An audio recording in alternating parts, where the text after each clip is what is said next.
سبح اسم ربك الأعلى الذي خلق فسوى والذي قدر فهدى والذي أخرج المرعى فجعله غثاء أحوى سنقرئك فلا تنسى إلا ما شاء الله إنه يعلم الجهر وما يخفى ونيسرك لليسرى فذكر إن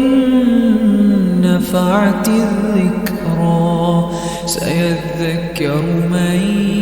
يخشى ويتجنبها الأشقى الذي يصلى النار الكبرى ثم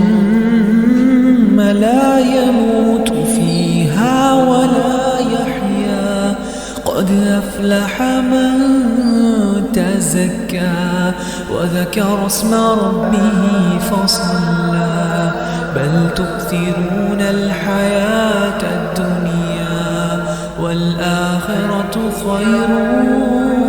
وأبقى إن هذا لفي الصحف الأولى صحف إبراهيم